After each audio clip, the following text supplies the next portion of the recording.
जय Shri Krishna, Radhe Govind. Welcome back to Kanhamrit. तो मकर संक्रांति से कई सारे नियम लिए जाते हैं। कई सारे ऐसे नियम होते हैं जो सिर्फ मकर संक्रांति के दिन के ही होते हैं और कई नियम ऐसे होते हैं जो पूरे वर्ष के होते हैं, जो इस मकर संक्रांति से लेकर अगली मकर संक्रांति तक चलते हैं। वो कौन कौन से नियम हैं उसका वीडियो ऑलरेडी चैनल पर आ चुका है, जिसका लिंक आपको डिस्क्रिप्शन बॉक्स में मिल जाएगा। वहां से आप सभी नियमों को चेकआउट अवश्य ही करिएगा। आज इस वीडियो में हम बात करेंगे कि अगर मकर संक्रांति से हम लोग राम नाम लिखने का नियम लेते हैं, राम नाम का नियम लेते हैं, तो वो नियम हमें किस प्रकार से लेना है, क्या क्या सावधानियां रखनी है, किस प्रकार से हमें उस नियम को पूरा करना है और फिर उसका उद्यापन अगली संक्रांति पे आपको किस प्रकार से करना है। तो देखो, ये नियम ना बहुत अधिक महत्वपूर्ण होता है क्योंकि राम नाम की महिमा तो सभी लोग जानते हैं। राम नाम अपने आप में कितना सर्व समर्थ है और राम नाम की कितनी अधिक महिमा है, इसको तो हर कोई जानता है, हर कोई समझता है। और ये नियम ना बहुत ही सरल है, इसे लेना भी बहुत सरल है, इसे निभाना भी बहुत सरल है और साथ ही साथ इसका जो उद्यापन किया जाता है वो विधि भी बहुत ही सरल है। तो जितना सरल ये नियम है उतना ही अधिक फल ये आपको देकर जाता है। तो एक न एक बार आपको भी अपने जीवन में राम नाम का नियम मकर संक्रांति से अवश्य ही लेना चाहिए। चलिए अब हम वीडियो में जानते हैं आगे की किस प्रकार से हमें इस नियम को लेना और फिर पूरा करना है। उन सभी बातों से पहले अगर आपने चैनल पर फर्स्ट टाइम विजिट किया है तो चैनल को पहले सब्सक्राइब कर दीजिए और बेल आइकन प्रेस कर दीजिए ताकि आने वाले सभी न्यू वीडियोस के नोटिफिकेशंस आपको मिलते रहें। तो चलिए शुरू करते हैं।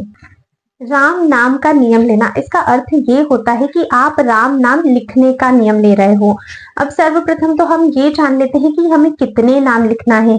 तो देखो, जितनी आपकी शक्ति है, जितनी आपकी सामर्थ्य है, क्योंकि ये नियम पूरा साल भर तक चलने वाला है, 365 दिन का ये नियम होगा, तो आप उस हिसाब से पहले ही सोच लीजिए कि हर दिन आप कितने राम नाम लिख सकते हो। उतने का ही आपको संकल्प करना है और उतने का ही आपको नियम लेना है। ऐसा नहीं कि बिल्कुल ज्यादा नामों का आपने नियम ले लिया और फिर आप उससे निभा नहीं सकते हो। भले ही एक नाम का लो, दो नाम का लो, लेकिन उसको आपको पूर्णतः निभाना है।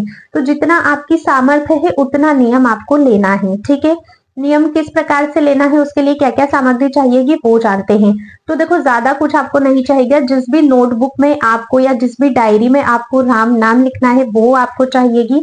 और राम का नाम हमें लाल कलर के पेन से लिखना होता है, रेड कलर के पेन से। तो एक रेड कलर का पेन और एक नोटबुक आपको चाहिए होगी। पहले से आप इतनी मोटी नोटबुक लेकर रखिएगा कि आपके पूरे 365 दिन का नियम उसी एक नोटबुक में हो जाए। ठीक है, तो नोटबुक आप ले लीजिए, एक कोरी बिल्कुल, और एक आप पेन ले लीजिए। उसे लेकर आप अपने पूजा के स्थान पर आ जाइए। अब ये जो मैं आपको विधि बता रही हूँ ये आपको अभी 14 जनवरी मकर संक्रांति के दिन पर करनी है। तो मकर संक्रांति के दिन स्नान आदि से फ्री हो जाइए, अपने घर की जैसे भी आप पूजा पाठ करते हैं वो कर लीजिए। उसके बाद जो नोटबुक और पेन लेकर आप आए हो उसको आप भगवान के मंदिर में रख दीजिए। सर्वप्रथम आपको उसका पूजन करना है क्योंकि अब वही नोटबुक है जिसमें आप राम का नाम लिखने वाले हो और उसी पेन से लिखने वाले हो। ठीक है, सर्वप्रथम आप उसका पूजन कर लीजिए। उसके बाद भगवान के सामने हाथ जोड़कर आपको अपने नियम का जो है वो संकल्प करना है। तो अब संकल्प में आपको क्या बोलना है, बिल्कुल सिंपल से आपको बोलना है, प्रभु श्री राम का हाथ जोड़िए, उनका ध्यान करिए और संकल्प करिए कि हे प्रभु, आज मकर संक्रांति से मैं राम नाम लिखने का नियम ले रहा हूँ या ले रही हूँ। इतने नाम मैं डेली लिखूंगा या लिखूंगी।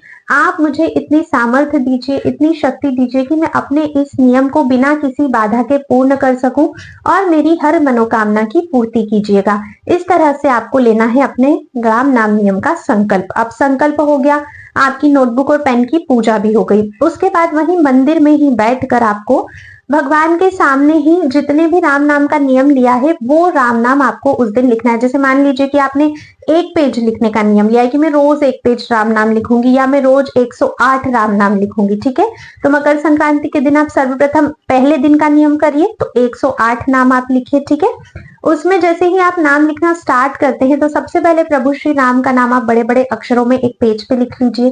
चाहे तो थोड़ा सा उसको डेकोरेट भी कर सकते हैं। अगर थोड़ा ड्राइंग आपको आती है तो आप भगवान का इमेज भी वहां पर बना सकते हैं। उसके बाद से आपको अपना जो कार्य है वो प्रारंभ करना है। तो जितने भी नाम का आपने नियम लिया है उतने नाम आपको मकर संक्रांति को 14 तारीख को लिखने हैं। उसके बाद फिर डेली आपको उतने नाम लिखने हैं। ठीक है, अब देखो, पहले दिन जब आप नाम लिखोगे तब आपको मंदिर में बैठकर ही नाम लिखना है। ठीक है, वहीं भगवान के सामने संकल्प किया और तभी आपको नाम लिखना है। लेकिन फिर जब रोज की बात है, जब पूरे 365 दिन तक नियम करोगे, तब फिर आप जो है कहीं पर भी बैठकर लिख सकते हो। ठीक है, फिर जरूरी नहीं है कि मंदिर में ही बैठकर लिखना है, फिर घर में कहीं भी किसी भी स्थान पर बैठकर आप लोग नाम जो है वो लिख सकते हो। पर पहले दिन और आखिरी दिन, मतलब जिस दिन उद्यापन किया जाएगा उस दिन मंदिर में ही बैठकर आपको लिखना है। अब जैसे एक पेज है तो कितने नाम आपको एक पेज में लिखने चाहिए, तो जितना आपको सुटेबल है। ठीक है, एक पेज में आप चाहे तो 4 लाइंस बना सकते हैं, है ना, उसमें लिख सकते हैं, या फिर और थोड़ा पास करके 6 लाइंस बना सकते हैं। बहुत ज्यादा घिचपिच भी नहीं करना है, इस प्रकार से लिखना है कि वो सुंदर भी दिखे और पढ़ने में भी आए। और जब जब आप एक एक नाम लिखोगे, तब तक एक एक नाम लिखते हुए आपको उस नाम को बोलना भी है, मतलब उसका उच्चारण भी आपको करना है, क्योंकि जब हम उच्चारण करते हैं तब हमारी स्मृति में वही शब्द गुंजायमान रहते हैं। और जब मंदिर में बैठकर, भगवान के सामने बैठकर आप लिखोगे, तब आपकी आध्यात्मिक शक्ति भी अति प्रबल होती है। तो इस चीज का आपको विशेष ध्यान रखना है। अब मान लीजिए आपका नियम बहुत अच्छे से चल रहा है, पर किसी कारणवश बीच में कभी ऐसा होता है कि कोई दिन आपका छूट जाता है। जैसे कई दिनों पूजा पाठ नहीं करती है महिलाएं, है ना, तो वो दिन छूट जाते हैं, या आप बीमार हो जाते हो, कहीं चले जाते हो, मतलब किसी भी कारण से अगर किसी भी दिन का नियम छूटता है जिस दिन आप नाम नहीं लिख पाए हो, तो आप क्या करिए, अपनी नोटबुक या अपनी डायरी में उतने पेज छोड़ दीजिए। मान लीजिए कि 4 दिन आपका नियम आप नहीं कर पाए, 4 दिन आपने नाम नहीं लिखे, तो 4 पेज छोड़ दीजिए। उसके बाद जब स्टार्ट करोगे तो आगे के पेज से स्टार्ट करिए। उसके बाद जब भी आपको समय मिलता है ना, तो वो जो खाली पेजेस आपने छोड़े थे, आपको पता रहेगा कि इतने दिन का मेरा छूटा है, ये खाली पेज है, उनको फिर आपको भरना है, मतलब उन पे फिर आपको नाम लिखना है जब भी समय मिलता है। इस तरह से क्या होगा कि आपका जो नाम है, आपके जो दिन की काउंटिंग है, 365 डेज क्योंकि हमें करना है, वो आपका मिस नहीं हो पाएगा और आपका नियम जो है वो खंडित नहीं होगा। तो बीच में छूट जाने पर आप उसको आगे कंटिन्यू कर सकते हो। अच्छा, एक और इम्पोर्टेंट बात, जब भी आप नोटबुक पे, डायरी पे लिखोगे ना, वहां पर सबसे ऊपर पेज के या सबसे नीचे, जैसा भी सुटेबल है, डेट डाल दीजिएगा उस दिन की। जैसे 14 जनवरी को लिख रहे हो तो 14 जनवरी, 15 जनवरी, 16, तो इस तरह से आपको याद रहेगा कि कौन सी डेट आपने आखिरी लिखी थी और कहां से आगे जाना है। आप चाहे तो पेज नंबर भी डाल सकते हैं, जिससे 365 डेज की काउंटिंग करना भी आपको बहुत ज्यादा ईजी हो जाएगा। तो आप ये कुछ टिप्स है जो अपना सकते हो, जिससे आपका नियम बिल्कुल भी बीच में छूटे ना, खंडित ना हो, कोई भी दिन आपका मिस नहीं हो जाए। अब पूरे दिन आपने लिख लिया, अब नेक्स्ट संक्रांति आ गई है ना, अभी 2025 चल रहा है, 2025 की संक्रांत से आपने स्टार्ट किया। अब 2026 की जब संक्रांत आएगी, तब आपको अपने इस नियम का उद्यापन करना है। अब उद्यापन वाला दिन भी आपका संक्रांत का ही होगा। ठीक है, उस दिन आपको वही स्नान आदि से फ्री होकर अपने घर के मंदिर में चले जाना है। उद्यापन आपको किस प्रकार से करना है ये समझते हैं।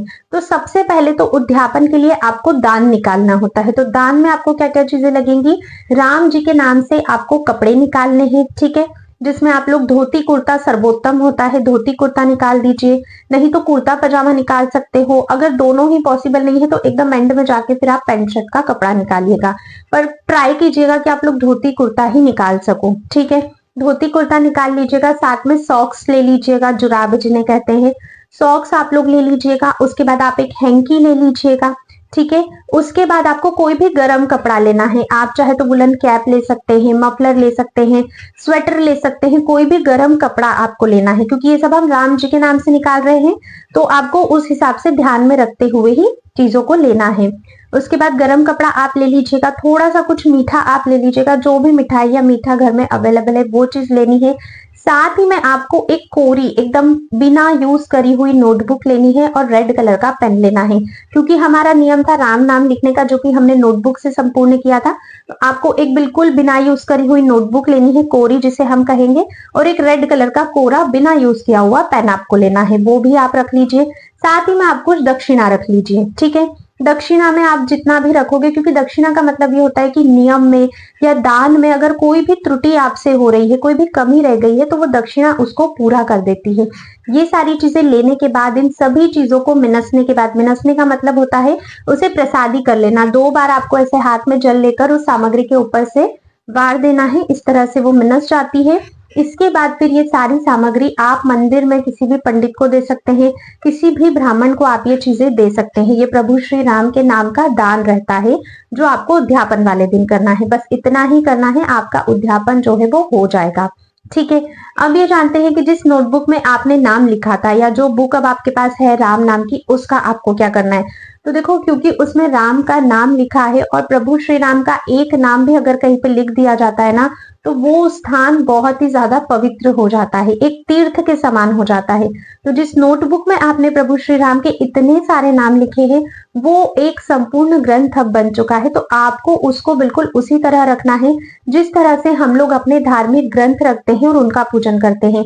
आप चाहे तो इस नोटबुक को आप अपने मंदिर में रख सकते हो, जिसका फिर आप रोज पूजन करिएगा, या फिर जहां पर आप अपने धर्म ग्रंथ रखते हैं उस स्थान पर रख सकते हो, या फिर आप अपनी तिजोरी में भी इसको रख सकते हो।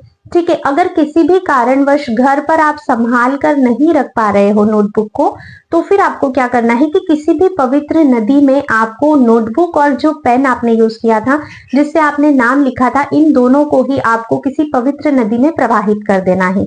ठीक है, बहुत ध्यान रखिएगा। अब ये नोटबुक एक ग्रंथ बन चुकी है, तो इसका अपमान बिल्कुल भी नहीं होना चाहिए और बहुत संभाल के आपको इसको रखनी है। ठीक है, घर पर भी यदि रखते हो तो लाल कलर के वस्त्र में या फिर पीले कलर के वस्त्र में लपेट कर आप रखिएगा। अगर नहीं समझता है तो फिर आप इसको प्रवाहित भी कर सकते हो। ठीक है, ये फिर आपको नोटबुक का करना है। तो राम नाम का नियम कैसे लेना है, क्या सावधानियां रखनी है, कैसे उद्यापन करना है, फिर उस ग्रंथ का नोटबुक का आपको क्या करना है, सारी चीजें मैंने डिटेल में आपको बता दी है। देखो ये सबसे सिंपल नियम होता है, जितने भी मकर संक्रांति से नियम उठाए जाते हैं ना, उनमें सबसे सिंपल नियम यही है और हर कोई इसे बहुत इजीली पूरा भी कर सकता है। उद्यापन की विधि में भी आपको ज्यादा कुछ नहीं करना है, वो भी बहुत सिंपल है। तो एक ना एक बार आप ये नियम अवश्य और अवश्य ही उठाइए। हर साल अगर उठाते हो तो बहुत ही अच्छा है। मतलब जितना सिंपल ये है ना, उतना ही फलदायी भी ये है। बाकी नियम करो या मत करो, अगर ये भी आप कर लेते हो तो समझिए संपूर्ण नियमों का फल आपको प्राप्त हो रहा है, क्योंकि आप भगवान के नाम को लिखने का नियम ले रहे हो, उनके उच्चारण का नियम ले रहे हो। तो ये बहुत ही सर्वोत्तम होता है। अगर कोई भी प्रश्न है ना आपके मन में इस नियम को लेकर या किसी भी और नियम को लेकर, क्या करना है क्या नहीं, आप मुझे कमेंट करके अवश्य ही पूछ सकते हो। आज की वीडियो में बस इतना ही था। आई होप आप लोगों को वीडियो पसंद आई होगी। अगर थोड़ा भी इंफॉर्मेटिव लगा है ना, तो ज्यादा से ज्यादा लोगों को शेयर कीजिए, ताकि सभी लोगों को पता चल सके कि हम कितने सिंपल नियम ले सकते हैं और कितना पुण्य प्राप्त कर सकते हैं और कैसे उन नियमों को निभाना है। ठीक है, और अगर थोड़ी भी वीडियो पसंद आई है तो बिना लाइक किए बिल्कुल भी मत जाइएगा। अब हम मिलते हैं नेक्स्ट वीडियो में, तब तक के लिए राधे राधे।